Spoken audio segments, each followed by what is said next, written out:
Si Sora ay isang nag-iisang estudyante sa Japan. Lumaki siya na halos walang kasama dahil ang kanyang ama, isang kalbong lalaki, ay umalis upang kumuha lang ng gatas pero hindi na bumalik. Pinili nitong maglakbay sa buong mundo kaysa alagaan ang anak niya. Kaya araw-araw, sinusubukan ni Sora na makaraos sa paaralan habang daladala ang lungkot ng pagiging mag-isa. Isang araw, nakatanggap siya ng isang package na may kakaibang laman, isang cursed mummy. Agad nitong binago ang buhay niya. Ang package ay galing sa kanyang ama, isang bagay na bihira dahil halos hindi sila nag-uusap mula nang umalis ito. Nang buksan niya, nakita niya ang isang higanteng kabaong at isang liham mula sa ama. Nakasulat dito na ang kabaong ay naglalaman ng isang cute na mommy na nahanap niya sa Egypt at ipinagkaloob niya ito kay Sora sa pag-asang aalagaan niya ito at ituturing na pamilya. Dahil sa nakaraan, naaalala ni Sora ang mga beses na pinapadala sa kanya ng kanyang ama ang mga laruan na nauwi sa mga madugong cursed object. Kaya nagdadalawang isip siyang paniwalaan ang sabi ng ama. Humawak siya ng plancha bilang armas para labanan ng mommy kapag sumabog ito mula sa kabaong. Ngunit nang mabuksan niya ang kabaong, maliit na mommy lang pala ang nasa loob. Nagdadalawang isip pa rin siya at sinubukang ibalik ang mommy sa kabaong para ipadala pabalik sa Egypt. Napansin niya ang tumutulong na likido mula sa ilalim ng kabaong. Nang buksan niya itong muli, nakita niya ang mini mommy na umiiyak. Bagamat nagsimula na siyang mag-isip na hindi pala delikado ang mommy, pinili pa rin niyang ibalik ito sa pinagmulan nito. Ngunit tumanggi ang mommy na pumasok sa kabaong at tahimik na nakikiusap na manatili kung gagawin nito ang mga gawaing bahay. Nag-aalinlangan si Sora dahil sa liit nito pero nang makita ang luha sa mata ng mommy, binigyan niya ito ng pagkakataon. Sinubukan ng mommy na magluto at maghugas ng pinggan pero palpak sa bawat pagkakataon. Sa kabila nito, unti-unting napalambot ang puso ni Sora at nagpasya siyang panatilihin ng mommy. Hinukay niya ang lahat ng libro niya tungkol sa kasaysayang Egyptian pero wala siyang makitang impormasyon tungkol sa maliit, cute, at buhay na mommy. Naputol ang pag-aaral niya nang dumating ang aso niya na si Pohai na tumakbo para makipag-hug. Nagselos ang mommy sa atensyon ni Sora kay Pohai kaya tumawal ito at tumalon sa likod ni Sora. Nagpanik si Sora at sinubukang kuhanin ng mommy habang pinapalitan ng posisyon si Pohai. Ang dalawang hayop ay tahol ng tahol para makuha ang atensyon niya at na-realize ni Sora na ang gusto lang ng mommy ay pagmamahal. Nagdesisyon siyang pangalanan ng mommy at pinangalanan niya itong Mien. Naintindihan ito ng mommy bilang patunay na maaari siyang manatili kay Sora kaya umiyak ito sa tuwa at niyakap siya. Matapos nito, sinubukan ni Sora na painumin si Mien ng tubig pero hindi ito naging madali hanggang sa nakahanap siya ng takip ng bote na sapat lang sa maliit na bibig ng mommy. Habang si Pohai ay nagkakainan, nakatingin si Mien na malungkot kaya sinadya ni Sora na hanapin sa buong kusina ang pagkain na magugustuhan ni Mien. Pinutol niya ang iba't ibang gulay, prutas, at karne sa maliliit na piraso at isa-isa itong inihain para mates-ting kung alin ang kakainin ni Mien. Dito niya natuklasan na gustong-gusto ni Mien ang shirataki noodles at masaya itong nilulon. Gumugol sila ng oras sa ganitong proseso hanggang sa pagod na si Mien at nakatulog na, yakap-yakap si Pohai. Kinabukasan, ikinwento ni Sora kay kanyang kaibigang si Suki ang lahat at inimbitahan itong pumunta sa bahay para makilala si Mien. Ngunit nang pumasok sila sa bahay, natakot si Sora nang makita si Mien na nakahiga ng patag sa mesa at agad siyang nagpanik. Hindi naman maintindihan ni Suki ang gulo, para sa kanya, mommy nga naman ay patay na. Mabilis na binigyan ni Sora si Mien ng tubig at agad itong bumalik sa kanyang cute at masiglang sarili. Relief na relief si Sora at sinubukan niyang ipakilala si Mien kay Zuki, pero nakakatakot ang tingin ni Zuki kay Mien kaya napapanginig ito. Sinubukan ni Zuki na abutin si Mien, pero gumapang ito palayo at nagtago sa likod ni Sora. Humingi ng paumanhin si Sora dahil sa pagiging mahiyain ni Mien. Pero ngumiti si Zuki ng creepy at sinabi na nakikita niyang sobrang cute ang mommy at gusto niyang laruin ito. Paalis na si Zuki, pero ominously sinabi niya na babalik siya. Pinakalma ni Sora si Mien sa pamamagitan ng pagsabi na walang mangyayari. Kinabukasan, binigay ni Zuki kay Sora ang kanyang English notes para kopyahin dahil natatakot siyang bumagsak sa klase kung hindi siya magaling sa susunod na test. Mabait siyang nag-alok na tulungan si Sora sa pag-aaral at sinabi na pupunta siya pagkatapos ng school club activities. Pagbalik ni Sora sa bahay, natagpuan niyang tuyo at patay na muli si Mien. Agad niya itong binigyan ng tubig at nang bumalik sa normal, tinanong niya kung umiinom ba ito ng sapat habang wala siya at tumango si Mien. Nagdesisyon si Sora na pag-isipan pa ito. Nang matapos niyang maghanda ng dinner, sinubukan ni Mien na tumulong sa pamamagitan ng paghawak ng kutsilyo pero hirap itong buhatin. Humanga si Sora sa determinasyon nito at pinutol niya ang isa sa kanyang mga kutsilyo sa gitna para gawing maliit na blade para kay Mien. na masaya itong hinawakan at tumakbo kasama niya. Binigyan siya ni Sora ng maliit na piraso ng pipino at agad itong sinimulang hiwain ni Mian ng buong lakas. Habang naghiwa, natapilok siya at nahulog mula sa counter. Kahit nakatalikod si Sora, agad siyang nakaramdam ng panganib at pinuntirya si Mian, hinarap bago ito bumangga sa sahig at nabangga ang mukha ni Sora sa pader sa proseso. Nagsisi si Mian sa pananakit kay Sora at umiyak habang humihingi ng tawad at mahinahong pinunasan ni Sora ang mga luha nito at sinabing huwag umiyak. Ang kabutihan ni Sora ay nagpatunay kay Mian na isa siyang dream boy. Pagkatapos maghanda ng dinner, umupo si Sora para kopyahin ang notes ni Zuki habang nanonood si Mian. Naabala ito sa bilis ng pag-turn ng pages at sinubukang mag-turn ng page pero nauwi sa pagwasak ng papel. Sinabihan siya ni Sora na tigilan ito para hindi masira ang notebook ni Zuki. Pero hindi gustong iwan si Mian kaya ginamit ni Sora ang kanyang prep time para gumawa ng mini picture book para sa kanya. Nang dumating si Zuki, nahuli niya si Sora na nag-procrastinate pero hindi siya pinagalitan matapos makita si Mian na proud na ipinapakita ang kanyang bagong picture book. Pumunta si Sora sa kusina para kumuha ng snack, iniwan si Mian na natatakot kay Zuki na tahimik lang na nakatingin sa kanya buong oras. Nang dumating si Sora na may homemade pumpkin dessert, sinabi ni Zuki kung gaano ito kaganda na na-interpret ni Mian bilang parang magandang mommy snack siya. Nag-alok si Sora na ipack ang dessert para kay Zuki, iniwan silang mag-isa ni Mian. Tumakbo si Mian sa likod ng vase sa mesa at nakatingin kay Zuki. Habang iniisip ni Zuki kung paano mapapasarap ang mommy, kinuha niya ang dessert sa fork at inalok si Mian na may ngiti. Pero nagkaroon ito ng opposite effect kay Mian na umiiyak sa iniisip na gusto siyang papakainin ni Zuki hanggang tumaba para makakain siya. Parang tipikal na bully sa high school. Nakita ni Zuki ang takot ni Mian kaya lalo siyang gusto itong ulitin. Sunod, pinilit ni Zuki na magpakita ng mas malakas na ngiti. Dahil dito, nagkaroon ng lakas ng loob si Mian at dahan-daang lumapit sa kanyang fork para kainin ito. Ngunit bago pa siya makakagat, hinawakan siya ni Zuki at sinimulang tuksuhin, sinusubukang buksan ang kanyang bandage para makita kung ano ang nasa loob pero hindi niya makita ang dulo. Nahuli siya ni Sora sa ginawa niya at pinukpok sa ulo para pakawalan si Mian, saka sinigawan na huwag galawin ang bandage ni Mian dahil nakasulat ito sa liham ng ama ni Sora.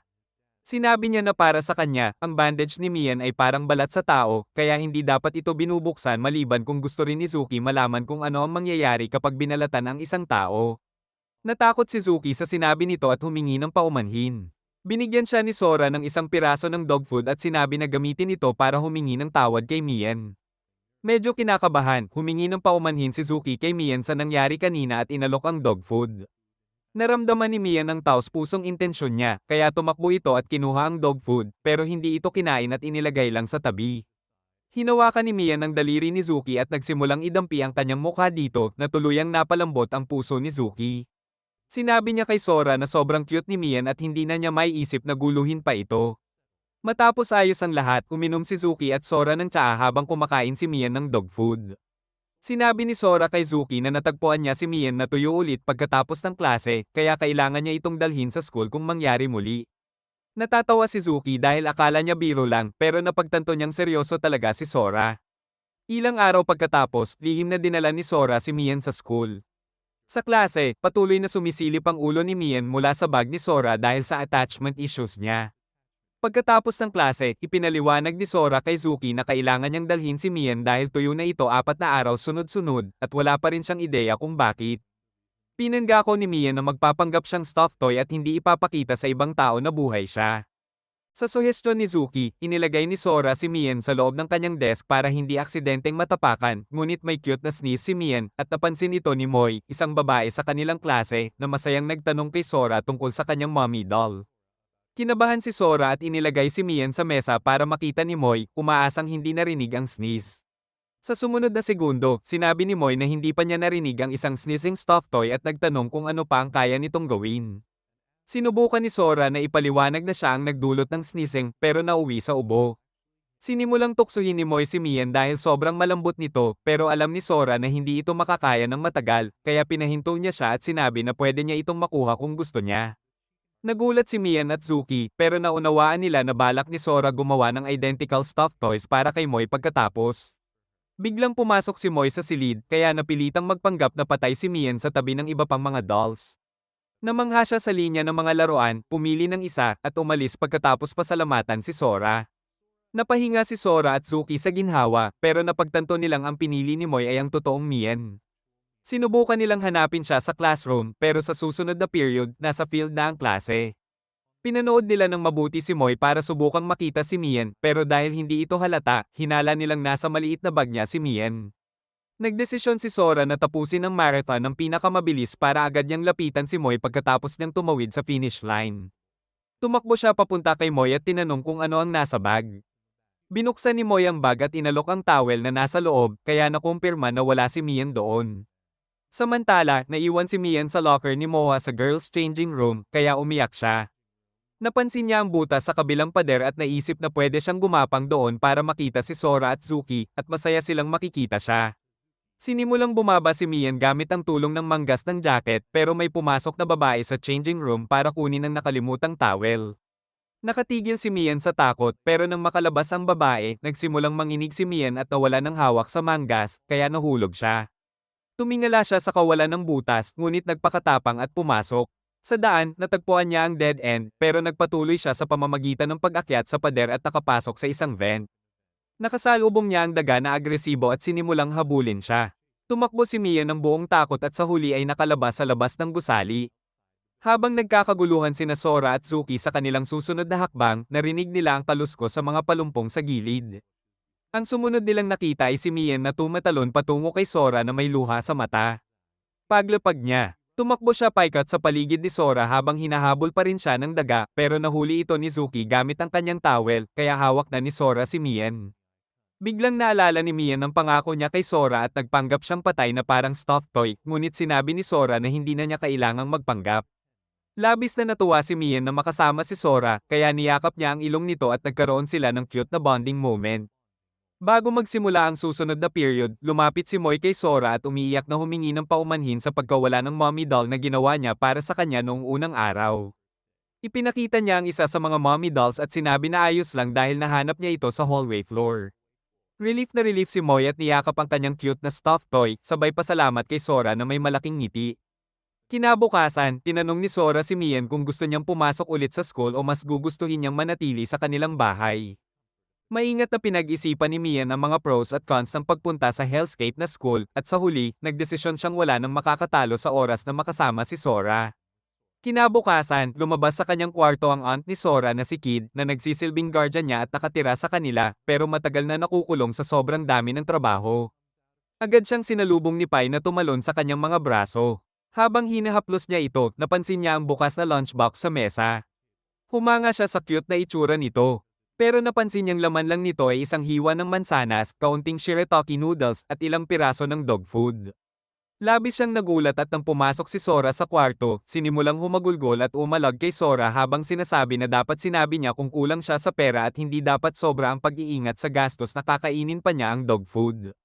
Sa huli, nahulog siya sa sahig habang umiiyak, kaya nagdesisyon si Sora na panahon na para sabihin ang lahat. Dinala niya si Mien kay Kid at ipinakilala sila sa isa't isa. Matapos tingnan ni Kid si Mien ng malapitan, sinabi ni Sora ang tungkol sa casket na ipinadala ng ama niya. Naindak ang tenga ni Kid at sinabi niyang ipakita ni Sora ang casket. Pagkakita ni Kid sa casket, agad siyang natawa at dumay dito habang sinasabi na ito mismo ang matagal na niyang gusto. Iniwan ni Sora si Kid na mag-enjoy sa casket at nagpasya siyang pumunta sa school, pero sa harap ng pinto, nahulog siya sa panghihina. Nang makita siya ni Kid na ganoon, dinala siya sa kama at natuklasan nilang may mataas siyang lagnat. Kahit sobrang sakit at hina niya, ayaw niyang palampasin nila siya at pinaalis ang lahat sa kwarto niya dahil ayaw niyang mahawa nila. Umupo si Kid at Mien ng awkward sa sofa hanggang sa nagsimula si Kid at sinabing hindi niya kailangang kinakabahan si Mien dahil nakilala na niya ang maraming species na tulad nito at sobrang saya niyang magkaroon ng ganoong cute na miyembro sa pamilya. Inabot niya ang kanyang daliri para hawakan at makipagkamay kay Mien at doon naging magkaibigan sila. Tinawag ni Sora si Kid para hilingin na mag-iwan siya ng tubig sa tabi ng kanyang pinto dahil hindi niya talaga kayang gumalaw.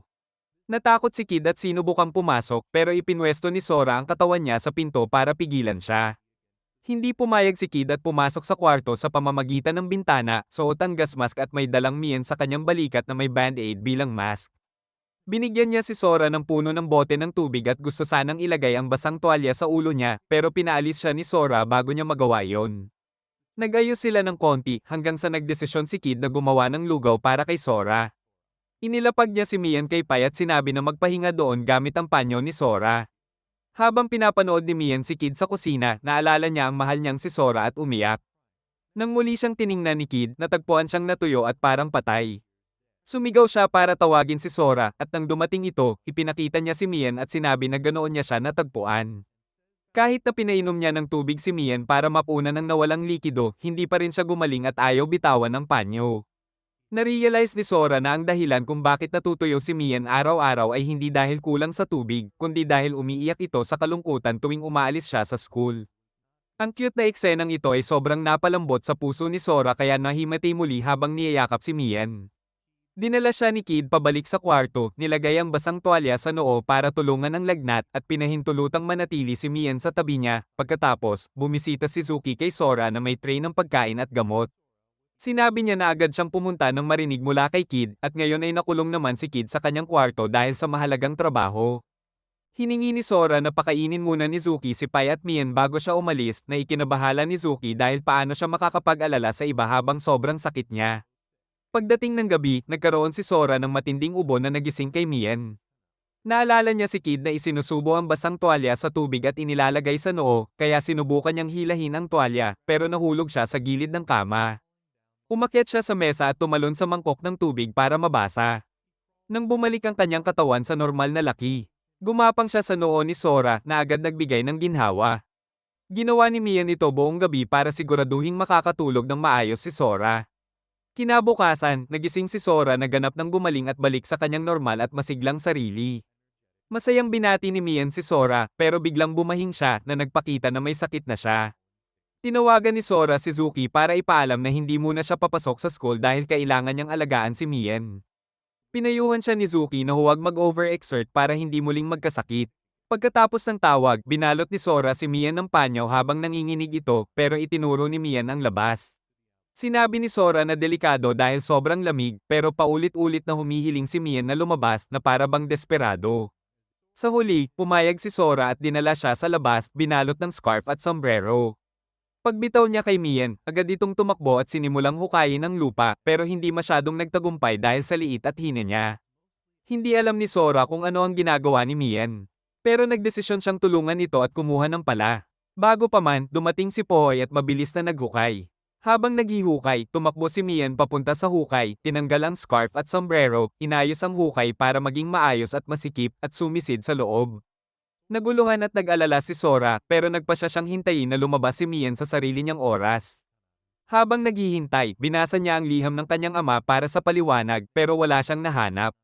Habang tumatagal, lalo pang nag-aalala si Sora at tuluyan siyang nasaraan ng loob ng maalala ang pagkakataon na sinubukan niyang iligtas ang isang nasugatang Maya. Sinigawan siya ni Suki noon na huwag kunin dahil malapit na itong mamatay at kahit anong gawin niya, mamamatay pa rin ito. Ngunit dinala pa rin niya ito sa bahay at nang namatay ito, hindi niya mapigilan ang pag-iyak habang pinapakalma siya ng kanyang ama.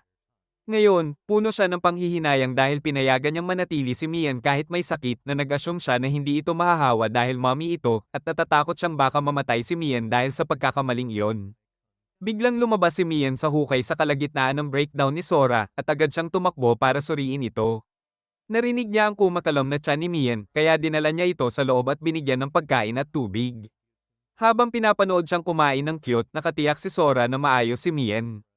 At kahit kanina ay nabudburan pa siya ng putik, napansin ni Sora na parang kumikislap na puti na si Mian. Pagdating ng gabi, nagluto si Kid ng Japanese hot pot para sa dinner at dumating si Suki para kumustahin sila. Bago umalis, sinabi ni Suki kay Sora na pumunta siya para tiyakin na hindi nawala ang kumpiyansa niya matapos magkasakit si Mian at natuwa siya nang malaman na maayos pa rin si Sora. Ipinaalala niya kay Sora na parang pamilya siya sa kanya at nagpapaalam bago matulog. Gumawa si Sora ng observation journal kung saan isinulat niya lahat ng nalalaman niya tungkol kay Mian sa pag-asang matutunan niya ng lubos ang tungkol dito. Ilang araw pagkatapos, naglalakad pa uwi si Suki matapos ang nakakapagod na araw sa school at trabaho nang mapansin niya ang kakaiba. Bigla siyang huminto at tiningnan ng streetlight sa likod niya, sabay sabi na alam niyang may sumusunod sa kanya at dapat na lang siyang umalis dahil wala siyang maibigay sa oras na iyon. Mula sa likod ng streetlight, lumabas ang maliit na pulang nilalang at tumitig sa kanya habang tumutulo ang sipon sa ilong nito. Narealize ni Zuki na ito ay isang batang demon at alam niyang lalaki ito at magiging malaki at malakas at magiging sobrang abala para sa kanya, kaya simpleng naglakad na lang siya palayo. Ngunit patuloy pa rin ang batang demon na sumunod kay Zuki, kaya binalaan niya ito at sinabi na kung gusto nitong maalagaan, mas mabuti kung pupunta ito sa bahay ni Sora na may pulang bubong dahil mabait ang pamilya niya sa lahat pati na sa mga demon. Tiniyak niya sa Red Demon na kung hihilingin nito, pakakainin siya ni Sora. Tumango ang demon na para bang naintindihan niya na nagpaluwag sa loob ni Zuki habang nagpatuloy siya pauwi, iniisip na hihingi siya ng paumanhin kay Sora mamaya. Pagdating sa bahay, sinalubong siya ng kanyang nakababatang kapatid na si Sukiya at inalagaan siya dahil sobrang late niyang nakauwi. Pumunta siya sa kanyang kwarto, pero pagkabukas ng pinto, nakita niya ang batang demon na nakatayo sa labas ng bintana at nakatitig habang nanginginig. Napansin ni Sukiya ang kakaibang kilos ng kapatid pero hindi nagsalita si Zuki. Huminga siya ng malalim at pumasok sa kwarto. Mahigpit niyang sinabi sa demon na pwede itong tumitig hanggat gusto niya pero hindi niya hahayaang makialam. Saka isinara ang kurtina. Gabi na, umupo si Zuki sa desk para mag-aral pero nagkaroon ng kuryosidad at tiningnan ang bintana at nakita niya pa rin ang batang demon na nakatayo sa lamig. Sa huli, pinayagan niya itong pumasok pero sinabi na isa lamang itong gabi. Binigyan niya ang demon ng tisyo para panasan ng sipon, pagkatapos ay pumunta siya sa kusina para mag-isip kung ano ang pwedeng pakainin sa kanya. Pagbalik niya, nakita ang batang demon sa kama, kaya hinailan niya ito palabas dahil marumi ito at sinabi na kailangan munang maligo. Tumango ang demon at sumugod sa tasa ng kumukulong tsaa, pero tumalon agad dahil nasunog. Agad siyang binigyan ni Zuki ng ice pack para mapalamig habang tinutokso siya bilang pinakamabobo na demon sa mundo sa sandaling iyon. Napansin ni Zuki ang ilang peklat sa kamay ng batang demon na nagbalik ng malulungkot na alaala pero agad niyang pinigilan ang sarili na mag-isip tungkol dito. Kinabukasan, pinaalis ni Zuki ang batang demon sa bahay na parang isang bad one-night stand at sinabi na huwag nang bumalik. Sa school, ikinwento ni Zuki kay Sora ang lahat tungkol sa batang demon na sumunod sa kanya pauwi at sinabi na naging sanhi lang ito ng sakit ng ulo dahil sa stupid derpy face nito na nakakalusot sa lahat. Naiintindihan ni Sora ito bilang paraan ni Zuki ng pagsasabing mahal niya ang demon at sinabing dapat niya itong panatilihin. Nabigla si Zuki sa payo ng kaibigan niya matapos sa sinabi niya kanina. Pagdating ng hapon, nakita ni Zuki ang batang demon sa labas ng kanyang bintana muli, kaya pinayagan niya itong pumasok para sa isa pang gabi at pinatalsik kinabukasan. Umiikot ang pattern na ito ng ilang araw hanggang sa imungkahi ng kanyang kapatid na si Sukiya na pangalanan na ang demon dahil inaalagaan na niya ito. Napilitan si Zuki na tanggapin na nakatira na sa ilalim ng kanyang bubong ang batang demon. Isang linggo matapos pasukin ng batang demon ang bahay niya, nagtanong si Zuki tungkol sa nakaraan nito. Naghinala siya na baka pinalayas ito noong Setsuban Festival 2 linggo na ang nakalipas na layong paalisin ng masamang omen. Ngunit agad niyang tinanggal ang posibilidad dahil sobrang marumi ang batang demon nang makita niya ito at maraming lumang peklat sa katawan. Ang mga sugat nito ay nagbigay ng hindi komportableng pakiramdam kay Zuki dahil naaalala niya ang masamang alaala. Unang natutunan ni Zuki ang tungkol sa mga demon noong preschool pa siya nang maging kaibigan niya si Sora na palaging gumagawa ng kakaibang bagay mag-isa sa labas. Isang araw, nakita niya si Sora na naglalaro kasama ang isang batang demon na ipinaliwanag sa kanya kung ano ang mga ito. Sa simula, nakakasalamuha lang ni Zuki ang mga demon kapag kasama niya si Sora, pero hindi nagtagal. Nagsimulang makita niya ang mga ito mag-isa. Ipinaliwanag ni Sora na ayon sa kanyang ama, nakikipag-usap ang mga demon sa isa't isa tungkol sa mga tao na tumutulong sa kanila at ang ibang demon ay lalapit lang sa mga taong iyon. Isang araw, nakakita siya ng isang nasugatang baby dragon na dinala niya at sinubukang pagalingin, pero nabigo siya. Ngayon, pinagsisisihan ni Zuki ang kanyang desisyon at gusto niyang mas maunawaan muna ang sitwasyon ng mga nilalang bago subukang alagaan sila. Pagkatapos mag-isip tungkol dito, mahigpit niyang sinabi sa kanyang demon na hindi niya kailanman inaprobahan ang pananatili nito sa kanyang bahay, kaya dapat siyang umalis. Hindi pinansin ng batang demon ang sinabi niya at itinuro ang peklat sa braso ni Zuki, saka ang sa sarili niya, na para bang sinasabi na parang kambal sila dahil pareho ang peklat. Pagkatapos nito, tumalon siya sa plato ng pagkain at nagsimulang kumain, na nag-frustrate kay Zuki kaya sumuko na siya sa araw na iyon. Kinabukasan, bumalik si Zuki sa bahay at nakita ang demon na masamang mood habang hawak ang Mian stuffed toy na ibinigay ni Sora. Sinabi ni Zuki na pwede niyang itago ito kung gusto niya, pero sa halip, itinapon ito ng demon at sumangot, kaya napagtanto ni Zuki na talagang hindi niya mabasa ang asal nito. Dinala niya ang demon sa bahay ni Sora at ipinakilala ang demon at si Mian sa isa't isa na tahimik lang na nagtititigan. Ikinwento ni Zuki kay Sora ang nangyari sa stuffed toy at hula ni Sora na gusto ng demon na gamitin ni Zuki ang laruan para maglaro sa kanya. Pinanood nila ang dalawang cute na nilalang na nagtititigan. Nang gumawa ng unang hakbang si Mian at lumapit, agad na umatras ang demon at umatras ulit nang muli itong lumapit. Sa huli, naghabol si Mian sa demon pero ayaw itong palapitan hanggang sa parehong mapagod. Nang huminga na ng maayos ang demon, dahan-dahan na lumapit si Mian at tinap ang demon. Nagkaintindihan sila at binigyan ng demon si Mian ng thumbs up. Nagsimula ng tumakbo si Mian habang hinahabol siya ng demon na na-realize ni Nazuki at Sora na naglalaro na sila ng tag. Sumali rin si Pai at pinanood ng mga bata ang pagkakaibigan nila.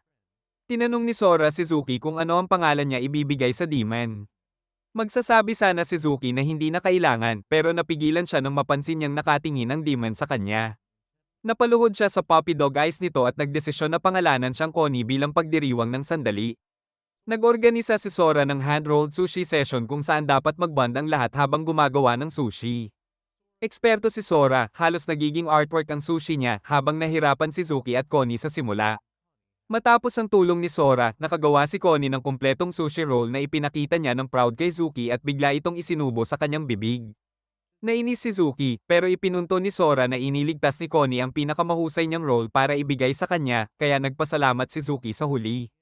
Gumawa si Zuki ng sushi roll na disenyo ni Connie para kay Connie, at gumawa si Sora ng sushi roll na disenyo ni Mian para kay Mian. Umiiyak si Mian nang makita ito, habang binibigyan ni Connie ng thumbs up si Zuki sa bawat kagat bilang pagpapakita ng pasasalamat bago umalis. Binigyan ni Zuki si Sora ng maraming notes tungkol sa kung ano ang pwedeng pakainin sa isang only child na nagpatahimik sa isip ni Sora na may intensyon si Zuki na panatilihin si Connie. Gabi na, nakita ni Zuki si Connie na natutulog habang niyayakap ang Mian stuffed toy. Nakita niya ito, kinailangan niyang aminin sa sarili na cute pala si Connie at naiiwasan lang niya ang demon dahil natatakot siyang mawala ito, tulad ng nangyari sa dragon, at kung mangyari yon, siya lang ang may pananagutan. Isang araw sa school, patuloy na sumisilip si Mian mula sa bag ni Sora, kahit paulit-ulit na niyang sinabi na huwag. Iminungkahi ni Zuki na simulan na ni Sora ang pagsasanay kay Mian na manatili sa bahay mag-isa dahil 2 buwan na ang nakalipas at mas magiging madali ang buhay kung hindi na niya kailangan pang mag-alala sa iba na matuklasan si Mian. Sinunod ni Sora ang payo at sinimulan ng training ni Mian sa pamamagitan ng pamimili at pag-iwan kay Mian mag-isa sa bahay ng kalahating oras. Pinanggako niya kay Mian na kung hindi ito iiyak habang wala siya, babasahin niya ito ng 2 bedtime stories sa gabi. Labis itong ikinatuwa ni Mian kaya nagsimulang sumayaw. Tinuring ni Sora ito bilang signal na handa na siya at agad na tumakbo palabas ng bahay para makabalik ng mabilis. Samantala, nakaranas si Moy ng matinding takot sa isa sa mga toy lizard sa school. Kahit fearless siya sa creepy insects, naaliw siya nang makakita ng bagong crepe shop. Pag-uwi niya sa bahay, natagpuan niya ang isang dragon sa kanyang kwarto. Pinanood niya ang glorified giant lizard habang iniikot nito ang kanyang kwarto hanggang sa sumabog ang kanyang takot at sumigaw siya ng tulong. Sinubukang magpakita ng kapayapaan ng dragon sa pamamagitan ng pagbibigay sa kanya ng sheep stuffed toy pero tumakbo siya at nahulog sa hagdan. Lumipad ang dragon patungo sa kanya para tingnan siya pero sinubukan niyang tumakbo patungo sa kanyang ina ngunit wala ito sa bahay. Nagsimula siyang maghagis ng bagay sa dragon para hindi ito lumapit at sa huli, binangga niya ito gamit ang mesa. Bumaba siya para suriin kung narinig niya ito, pero wala ito. Nang lumingon siya, nakita niya ang dragon na nasa tabi niya, na sobrang nakakatakot kaya tumakbo siya palabas ng bahay at nabangga si Sora na nagmamadaling umuwi. Sa pamamagitan ng magulong salita, naipaliwanag ni Moy kay Sora na may lizard sa bahay, at inalok niya ang tulong. Pagbukas niya ng pintuan, nakita niyang gulo ang buong bahay at nakaramdam siya ng awa sa lizard na baka naipit na sa ilalim ng shoebox. Nagsimula siyang maghanap at sa huli, nahukay niya ang isang orange na nilalang sa cabinet at napagtanto na ito ay isang dragon. Pagkakita ni Moy sa dragon, nawalan siya ng kontrol at sinubukang tumakas pero nabangga ang daliri niya sa cabinet. Ipinakita ng dragon kay Sora na nahulog si Moy sa hagdan at nasaktan ang tuhod at tinanong siya tungkol dito na parang nag-aalala ang dragon. Ito ang nagbukas ng panibagong perspektibo kay Moy na pagtanto niyang mula pa lang sa simula, sinusubukan lang ng dragon na maging magkaibigan. Nagsimula siyang umiyak at humingi ng tawad sa ginawa niyang masama sa dragon. Binigyan siya ng dragon ng bulaklak bilang senyales na ayos lang at sa kanya nalampasan ang takot niya sa mga lizard at niyakap ito. Pagkatapos, inimbitahan ni Sora si Moy at ang dragon sa bahay niya para ipakilala kay Mian. Tinawag din niya si Zuki para sorpresahin siya sa dragon dahil gusto niyang makita ito mula pa noong bata pa siya. Sa daan, tinanong ni Moy kung malapit ba siya kay Zuki kahit hindi sa school. At sinabi niya na matalik silang magkaibigan mula preschool pa, kahit noong bata pa siya, kadalasan wala ang ama niya kaya naiwan siya mag-isa sa bahay. Pagkatapos ng preschool, tila naintindihan nito ni Zuki at tiniyak niyang hindi kailanman naiwan si Sora mag-isa, kahit hindi niya direktang ipinakita ang totoong intensyon niya. Lagi siyang nasa tabi ni Sora sa lahat ng taon at ipinakita ang pag-aalaga sa kanya sa sariling paraan, kaya alam ni Sora na may malaking puso si Zuki kahit na tinatago niya ito sa malamig na anyo. Samantala, abala si Mian sa paglipas ng oras habang maingat na tinitingnan ng relo. Nagsimulang manervyos siya nang lumampas ang oras ng pangako. Ilang minuto lang ang nakalipas, narinig niya ang pagbukas ng pintuan kaya agad siyang tumakbo upang salubungin si Sora, pero natigilan siya nang makita si Moy at ang dragon sa bag niya. Lahat ng bagong nangyari ay umiikot sa isip niya at kahit pilit niyang hindi umiyak, nagsimulang dumaloy ang luha niya. Agad pinuri siya ni Sora sa kakayahang manatili mag-isa sa bahay at sinabing huwag siyang umiyak. Nang kumalma na si Mian, ipinaliwanag ni Sora kay Moy ang iba't ibang magical beings na umiiral sa mundo ngunit nakatago sa paningin ng mga tao. Kahit na kaibigan at cute ang mga ito, hiniling niya kay Moy na panatilihing lihim ang tungkol sa kanila dahil hindi lahat ng tao ay tatanggap o magtatrato ng maayos sa kanila at maaaring magdulot ng panik. Biglang tumunog ang bell, senyales ng pagdating ni Zuki. Binigyan siya ni Sora ng blindfold at hilingin kay Zuki na atali ito para sa isang sorpresa, pero natakot si Zuki. Hindi naman ito nagamit dahil nakita ni Zuki ang dragon sa hallway. Ipinaliwanag ni Moy na nakita niya ito sa kanyang kwarto habang ipinunto ni Sora na alam niyang matagal nang gustong makita ni Zuki ang isang dragon. Sa sandaling iyon, nagbago ang mukha ni Zuki at nanahimik siya, pero nang tanungin ni Sora kung ano ang problema. Pilit siyang ngumiti at sinabi na wala. Nagtipon silang lahat sa mesa kasama ang kanilang mga kakaibang alaga upang alamin kung ano ang kinakain ng dragon, pero tinanggihan nito lahat mula karne, gulay, hanggang keso. Sa gitna ng lahat, nagising si Kid mula sa kanyang tulog sa casket at nagulat na may isang babae sa bahay. Nagpakilala sila ni Moy at iniisip kung gaano kaganda at kakyot ang isa't isa. Ipinakita nila kay Kid na maayos naman ang dragon at kumakain ng beans at tofu. Bago umalis, pinili ni Moy na pangalanan ng dragon na isa. Habang dinadala ni Sora si Moy pauwi, tinanong siya kung paano nahanap ni Mian si isa at sinabi niya na ipinadala siya ni Sora mula sa Egypt. Bigla siyang nagtaka kung bakit ayaw ni Mian bumalik sa kanyang lugar na pinagmulan dahil napakaklinggi nito. Naalala rin niya na sobrang naiinis si Mian nung sinubukan niya itong isauli sa casket. Napagtanto niya na marami pa ring tanong tungkol sa nakaraan ni Mian pero itinabi muna niya ang mga iyon. Kinabukasan, muntik nang ikwento ni Moy kay isa sa mga kaibigan niya sa school, kaya kinausap siya ni Sora at Zuki at sinabing pwede niyang ibahagi lahat tungkol kay isa sa kanila dahil laging bukas ang kanilang puso. Agad siyang nagsimulang magkwento kung gaano ka-cute at matalino si isa dahil kaya niyang pakainin ang sarili at magpunas ng kamay at paa pagkatapos gumamit ng banyo. Pag-uwi ni Sora, ikinwento niya ito kay Kid na napansin na habang nagdadala si isa ng vibes ng nakatatandang kapatid, si Mian naman ay vibes ng bunsong kapatid. Pinaglista ni Sora ang lahat ng beses na sinubukan ni Mian na tumulong sa chores at iba pang gawain, pero nabigo siya sa kanyang classic na adorable na paraan na ikinatuwa ni Kid at sinabi na mas type ni Mian ang maalagan kaysa maging tagapag-alaga. Ito ay tumimo kay Mian at napansin ni Sora na nakatingin ito pababa. Sa weekend na yon, dumating si Nazuki at Moy kasama ang kanilang mga bata para sa isang playdate. Agad niyakap ni isa si Mian at si Connie at inilagay sa kanyang likod para paliparin sila sa buong kwarto habang ang mga matatanda ay nagkwekwentuhan sa tsaa. Ipinagmamalaki ni Moy na marunong na ngayong magsulat si isa at ipinakita niya ang kanyang mga gawa na parang langgam na ipinagmamalaki ang accomplishments ng kanyang mga pinsan. Sinabi niya na natural na natutunan ito ni isa matapos basahan siya ng ilang picture books. Namangha si Zuki at nagpa siya ring turuan si isa ng English alphabet.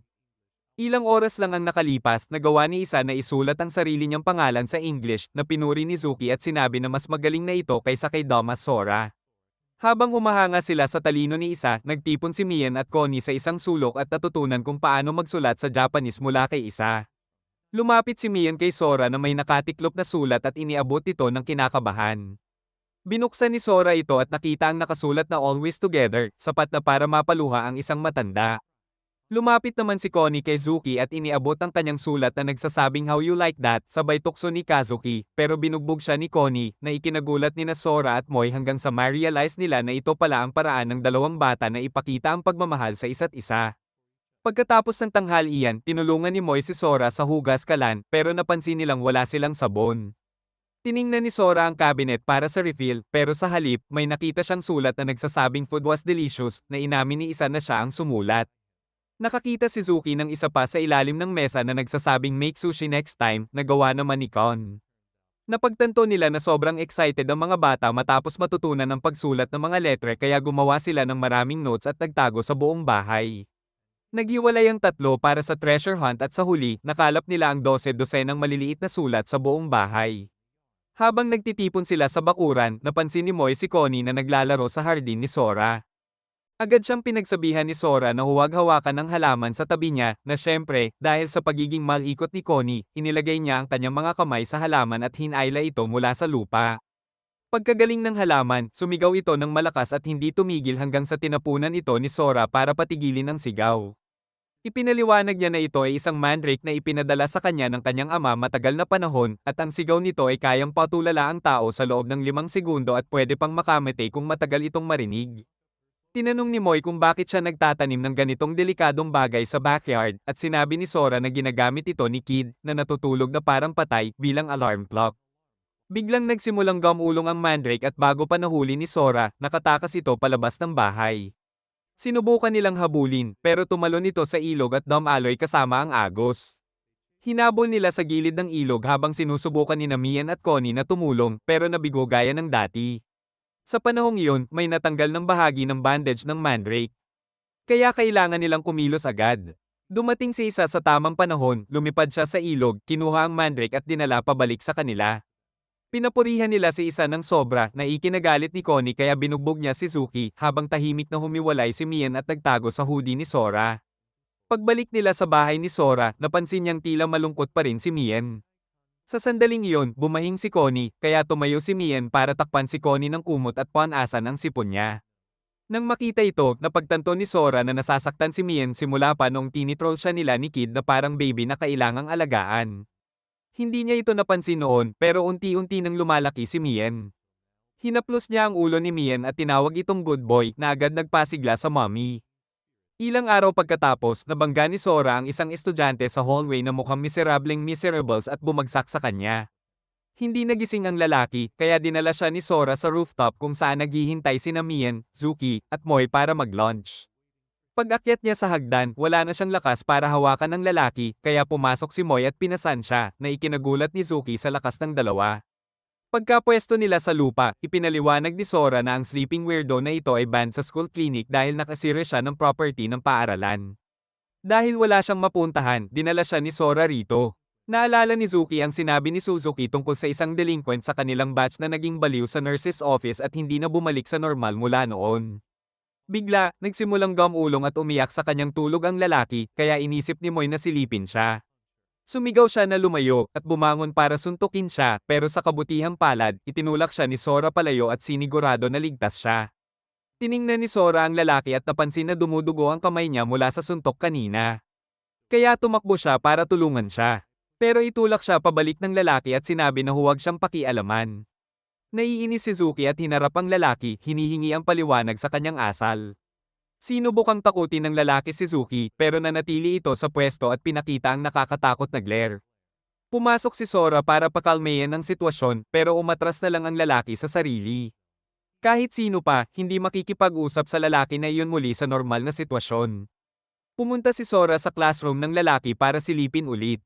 Nag-grunt ang lalaki at sinabi na iwan siya, pero binigyan siya ni Sora ng bandage para sa kamay at tinanong kung gusto niyang maglakad pa uwi ng magkasama. Namangha ang lahat sa palitan na iyon, at nakumbinsi ang lalaki dahil sa kakaibang kabutihang ipinakita ni Sora. Sa daan pa uwi, ipinaliwanag ng lalaki na nakatira siya mag-isa sa kondo dahil pinalayas siya ng mga magulang niya matapos paulit-ulit sirain ang lahat dahil sa kanyang violent sleepwalking. Araw-araw daw siya nananaginip at dahil dito nagkakaproblema siya, kaya hula ni Sora na nagkakaproblema siya sa hallway dahil kulang sa tulog. Iminungkahi ni Sora na subukan niyang gamutin ang sleepwalking, pero sinabi ng lalaki na wala raw alam ang mga doktor sa dahilan at sumuko na sila. Dagdag pa niya, gumagamit siya ng protective charms para patigilin ang nightmares, pero hindi rin ito gumagana. Naintriga si Sora at hiling na makita ang mga charms dahil sobra-sobrang paggamit nito ay pwede pang makasama. Naramdaman ng lalaki ang tunay na intensyon ni Sora kaya dinala niya ito sa bahay niya at ipinakita ang kwarto, lahat ng sulok ay puno ng protective charms. Tinanggal ni Sora ang karamihan sa mga ito at ipinaliwanag na marami sa charms ay hindi niya kailangan. Halimbawa, may mga charms laban sa magical creatures na tinatawag na Bako, na dapat sana ang kumakain ng nightmares para sa kanya. Binigyan niya ang lalaki ng drawing ng Bako at sinabihan na ilagay ito sa ilalim ng unan tuwing gabi. Nagsimulang maging mas komportable ang lalaki sa presensya ni Sora, kaya ipinakilala ni Sora ang sarili niya. Pagkatapos, ibinahagi ng lalaki na ang pangalan niya ay di binigyan siya ni Sora ng kanyang numero at sinabi na pwede siyang tumawag anumang oras kung kailangan niya ng tulong dahil palagi siyang nandyan.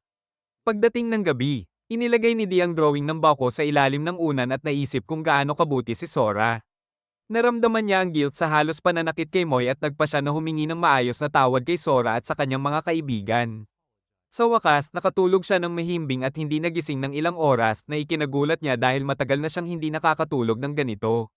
Naisip niya kung gumagana ba talaga ang drawing hanggang sa makita niya ang isang kakaibang nilalang sa kabilang sulok ng kwarto na kumakain ng kakaibang mist na umiikot sa paligid. Natakot siya ng husto, kaya nagtago siya sa ilalim ng kumot at tumawag kay Sora, sinasabi na may dumating na kumain ng kanyang kaluluwa. Dumating agad si Sora sa bahay niya at agad nakilala ang nilalang bilang isang Bako. Masaya niya itong niyakap at tiniyak kay Dee na walang panganib ang Bako. Pagkatapos, hinawakan din ni Dee ang Bako ng may pag-aalinlangan. Umupo sila at ipinaliwanag ni Sora na napakabihira makakita ng Bako dahil napakabilis nito at kadalasan ay tumatakas bago pa man ito makita ng kahit sino. Pero sa kakaibang pagkakataon, tila nakatuon ang Bako na kainin ang mga panaginip ni Dee, lalo lamang itong nakalito kay Dee, kaya napagtanto ni Sora na hindi pa niya talaga nakita ang anumang kakaibang nilalang at ipinakilala niya kay Dee si Mikan. Kinabukasan, nahirapan si Sora sa school dahil buong gabi niyang kinausap si Dee tungkol sa nangyari. Ikinwento niya kay Zuki at Moy na naiintriga at gustong makita ang fluffy at pillow-like na Bako. Pumunta ang tatlo sa classroom ni Dee pero mukhang nag-leave siya. Hindi siya lumitaw sa loob ng 3 araw kaya nag-alala sila. Sa ika-4 na araw, bigla siyang dumating at binati si Sora ng malakas ang tawa. Kitang-kita na hindi na siya naglalakad o nagsasalita na parang zombie. Namangha ang lahat sa kanyang pagbabago. Ipinaliwanag niya na natulog siya sa loob ng 3 araw at nagising lang sa hapon sa araw na iyon. Kaya nagpasya siyang pumunta kahit kulang na ang natitirang oras ng klase. Taos-puso siyang humingi ng tawad sa halos pananakit kay Moy, pero sinabi ni Moy na napatawad na niya siya matapos ikwento ni Sora ang sitwasyon ni Dee, at sana ngayon ay makapagpatuloy na siya at makatulog ng maayos. Inanyayahan siya sa tanghalian at tinanggap niya ito ng may pasasalamat. Ngunit nagdulot ito ng awkward na sitwasyon ng mag-iisa sina Dee at Suki sa roof at si Mian lamang ang nagsilbing buffer. Pinilit ni Dee na itago ang takot at kaba na naramdaman niya nang hinarap siya ni Zuki habang nanatili si Zuki sa kanyang malamig at distansyadong aura. Dumating sina Sora at Moy sa sandaling sobra na ang tensyon na nagbigay ng malaking ginhawa sa dalawa. Sinimulang itulak ni Mian ang kamay ni Zuki papunta kay Dee pero hinihikayat niya ito pabalik at sinabing maglalaro sila mamaya. Nagbark si Mian at hinawakan ang braso ni Zuki at hindi bumitaw kahit na sinubukan itong hilahin siya. Hinula ni Sora na sinusubukan ni Mian na mapapansin ni Zuki at di ang kamay ni Zuki para makipagkamay at napatunayan niya ito nang paulit-ulit siyang tumahol. Pagkatapos ng hula ni Sora, hindi tumigil si Mian sa pagtatahol hanggang sa sumuko ang dalawa at nakipagkamay. Sa wakas, ang sobrang kakyut ni Mian ang nagpatunaw sa lahat at nagpakilala ng pagkakaibigan. Mamaya sa araw na iyon, nagkita-kita silang lahat sa bahay ni Sora kung saan nagkakilala ang lahat ng mga goofy na nilalang. Nagdesisyon si Dee na tawagin ng Bako na si Muko. Pagkatapos nito, nagtipon-tipon ang mga bata kasama si Pai at natulog. Kinuha ni Sora ang litrato nila at nang tanungin siya ni Zuki, ipinaliwanag niya na ito ay para sa observation notes na ginagawa niya tungkol kay Mian upang maitala ang kanyang paglaki at pag-unlad. Kinabukasan, sinabi ni Dee kay Sora na nagpasya siyang simulan ang bagong kabanata ng buhay niya ng maayos sa pamamagitan ng paghingi ng tawad sa nurse at mga guro na kanyang natrubal. Sinabi ni Sora na dahil ito kay Muko, pero iginiit ni Dee na kalahati rin ito ay dahil kay Sora, na may puso at pasensya para pakinggan siya at hilahin mula sa kanyang kalungkutan. Tinanggihan ni Sora ito at sinabi na syempre gagawin niya ito dahil magkaibigan sila, na labis ikinatuwa ni Dee dahil hindi pa siya nagkaroon ng kaibigan dati. Isang araw, narinig ni Moy ang usapan ng ilang shady na lalaki tungkol sa paghahanap ng isang child demon na nakita sa Setisbon Festival. Pag-uwi niya, nakita niya si Connie sa kanyang kwarto kasama si Isa. Ipinaalam niya ito kay Zuki at kinumpirma na palagi na raw itong pumupunta sa bahay niya dahil nakita ito ng kanyang ina. Nakatulong ito kay Zuki para mapagdesisyonan na kailangan nilang may magbantay sa mga bata habang wala sila. Nag-isip si Sora ng kaunti at nag-anunsyo na may naiisip siyang mapagkakatiwalaang tao na hihingin niya ng tulong kinabukasan. Kinabukasan, dinala niya ang lahat sa isang shrine para bisitahin ang isang talking monk statue na si Jeez. Masayang sinabi nito na gustong-gusto niyang makasama ang mga nilalang na ito dahil nag-iisa siya sa shrine at gusto niya ng kausap. Bukod kay Zuki, nagulat ang iba na marinig na nagsasalita ang Buddhist monk statue at tinanong kung kilala rin ito ni Zuki. Ngumiti si Zuki at sinabi na madalas siyang pumunta sa shrine kaya kilala niya ang mga statue. Ipinakita ni Jeez na malapit siya kina Sora at Zuki. Nakadalasan ay naghuhugas ng kanyang likod at nag-iiwan ng dumplings bilang handog. Maayos na nagpakilala sina Moy at di napansin ni Disimuko na lumabas mula sa bushes at muntik ng maigo sa kanyang mata, kaya nilapitan niya ito. Si Connie, gaya ng dati, tumalon sa ulo ni Jeez at sinimulang hampasin ito, kaya kinuha ni Zuki si Connie mula sa ulo ni Jeez. Tinanong ni Moy si Sora kung aalis na ba sila dahil late na, pero bago siya makasagot, may lumitaw na misteryosong figure sa likod ni Sora. Nalabis na nakatakot sa lahat. Bago sila makagawa ng anumang kilos, hinawakan sila ng figure mula sa likod at mabilis na lumipad papasok sa templo. Natakot ang lahat pero nagpakita ng tapang si Di at sinundan siya ni Moy. Bago sila mapigilan, agad na binuksan ni Di ang gates at, bagamat natatakot, sumigaw sa figure na iwanan si Sora. Ngunit laking gulat niya nang makita si Sora nakaupo sa harap ng figure, parang may tea party. Ipinaliwanag ni Sora na ang babaeng ito ang god ng temple at pinayagan silang magpahinga sa loob ng kaunti. Humingi ng tawad sina Di at Moy sa pagtawag sa kanya ng mga pangalan at sa pagpasok ng hindi kumakatok. Ngunit sinabi ng Diyosa na huwag silang mag-alala. Sumunod si Zuki kasama ang lahat ng kanilang gamit at naupo sila para uminom ng tsaa. Napagpasyahan nilang ito na ang pinakamainam na ayos sa ngayon. Dahil nasa daraanan lang ito pabalik galing sa school at kung may tatanong, pwede silang magsinungaling na pupunta lang sila sa shrine. Biglang naalala nila na kailangan din nilang pumasok sa school kaya umalis sila sa lunch break. Naupo sila sa roof habang nag-uusap at unti-unting nagiging komportable si DK Mogi at Zuki. Sa simula, medyo malayo si Zuki pero kalaunan ay nag-warm up din siya habang nag-uusap tungkol sa mga ginagawa ng kanilang mga familiar sa shrine. Sinabi ni Sora kay Mogi na dapat silang magtipon at gumawa ng apple pie para sa lahat. At agad na pumayag si Moy, sabi niya na gustong-gusto niyang magbabalat ng mansanas. Mamaya sa araw na iyon, pumunta silang lahat sa shrine at kinuha ang kanilang mga familiars, pero mukhang malikot ang mood ni Muko at hindi niya hinahayaan si Connie na bumalik kay Zuki. Napansin ni Sora na mukhang moist at plump si Mian ngayon at mas malambot pa ang bandages. Tinanong niya si Mian kung nag-enjoy siya at agad itong tumango. Pagkatapos, nagdesisyon silang umuwi. Kinabukasan, dumating silang muli sa shrine para ibaba ang kanilang mga familiars. Habang nagpapasalamat si Sora sa Diyosa ng shrine sa patuloy na pag-aalaga sa kanila. Pagkatapos, nagpaalam siya kay Mian at nangakong babalik agad pagkatapos ng school. Agad naglaro ang mga familiar sa ilalim ng mapagmasid na mata ng Diyosa. Tulad ng dati, nagtatakbuhan si Connie sa buong paligid habang sinusubukan ni Muko na harangin siya muli at muli. Sa isang pagkilos, aksidenteng tumakbo si Muko sa pangunahing pinto na bahagyang bumukas, sapat lang ito para makita ni Mian ang isang ladybug sa labas. Dahil sa kanyang pagkamausisa, dali-dali siyang lumabas sa siwang ng pinto at naupo bago pinulot ang ladybug para laruin. Hindi napansin ng Diyosa ang pagkawala ni Mian sa simula, pero napansin niya ang bahagyang bukas na pinto at agad itong isinara. Naiwan si Mian sa labas. Natakot si Mian, umiyak at kumatok sa pinto, ngunit hindi sapat ang kanyang ginawa at napagod siya. Biglang narinig niya ang isang tao, kaya agad siyang tumalon at nagtago sa likod ng isang plank, naghihintay na lumayo ang lalaki. Pagkatapos nito, dahan-dahan siyang nagtangkang lumabas, ngunit napadpad siya sa isang demon familiar na kamukha ni Connie. Tinanong siya ng demon kung nawawala siya, pero inisip ni Mian na si Connie ito at akala niya gusto nitong bumalik sa shrine. Kaya tumango siya, ngunit dinala ng demon si Mian palabas ng shrine at papasok sa kagubatan habang umuulan. Binigyan siya ng demon ng dahon bilang payong habang si Mian ay tumitingin sa shrine ng may lungkot, hindi maintindihan kung bakit umaalis si Connie mula rito, hindi alam na komportable itong natutulog kasama ng iba pang mga familiars. Biglang binilang ng Diyosa ang mga familiars at napagtanto na nawawala si Mian, ngunit huli na dahil nasa gitna na siya ng kagubatan. Habang naglalakad, biglang huminto ang demon nang lumitaw ang isang nine-tailed fox mula sa bushes at tiningnan ng maliit na mommy bago lumayo.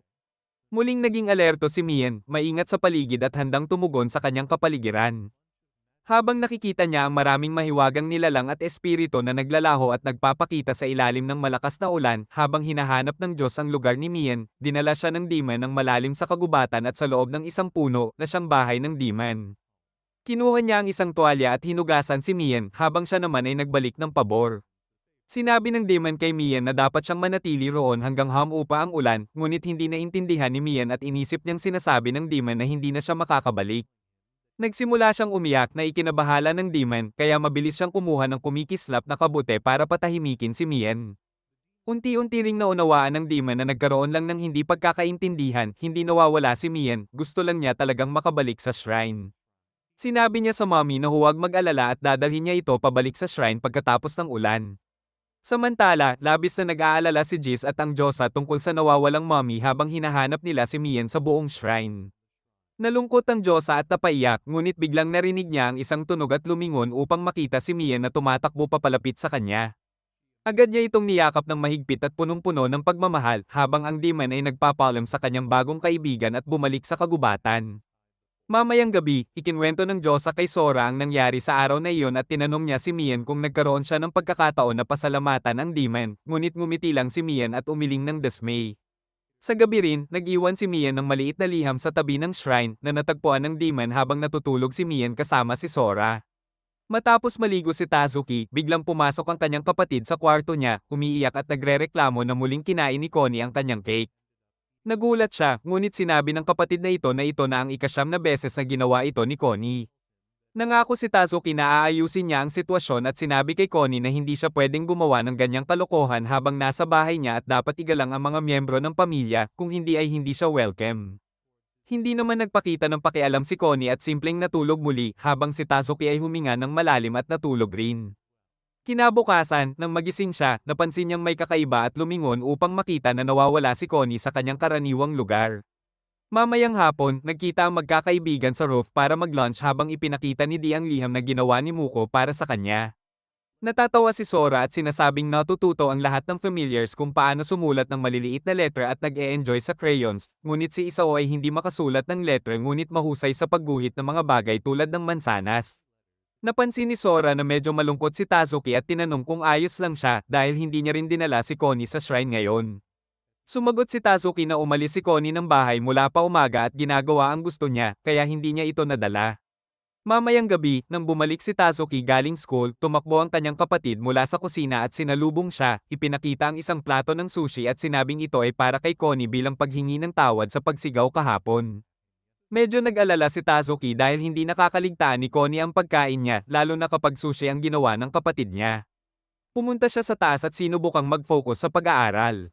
Ngunit nag-aalala pa rin dahil gabi na at hindi pa rin dumating si Connie.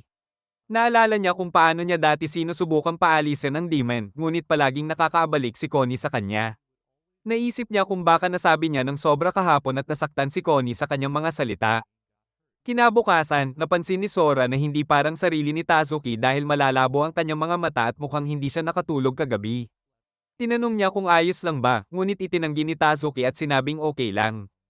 Patuloy na napapansin ni Sora na hindi karaniwan ang mga ginagawa ni Tazuki at hindi gaya ng dati niyang ugali, kaya sa wakas ay napilitang pag-usapan ito ni Tazuki.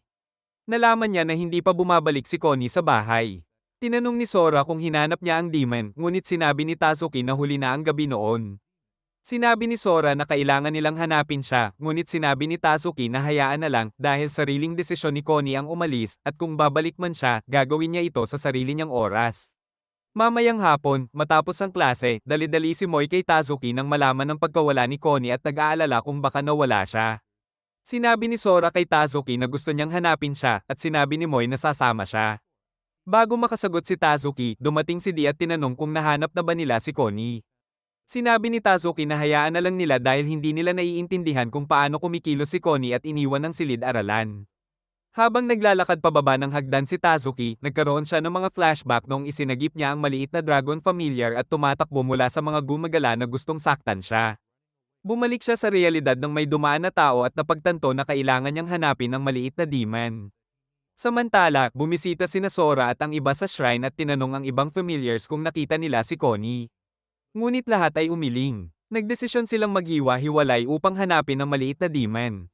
Habang tumatakbo si Tazuki sa mga kalye, naguguluhan siya sa sarili niyang damdamin, naaalala niya kung gaano kagulo si Connie, palaging nakakainis at palihim na pumapasok sa kanyang kama, ngunit hindi niya mapigil ang umagos ang mga luha habang desperado siyang hinahanap siya.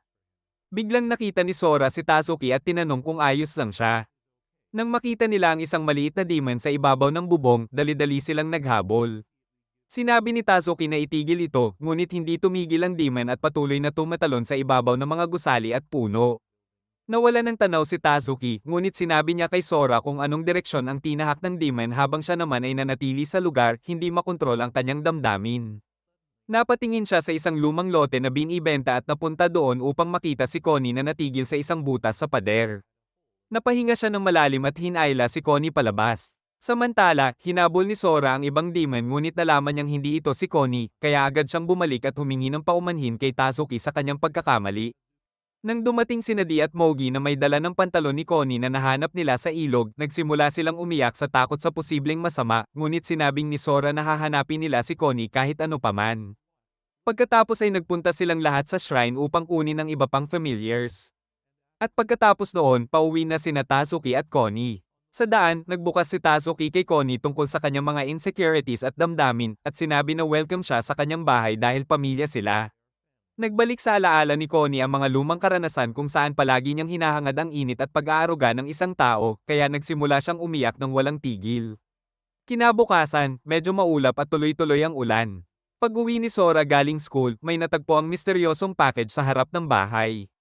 Napagtanto niya na galing ito sa kanyang ama at maaaring delikado. Biglang gumalaw ang package, kaya agad siyang nag-ingat.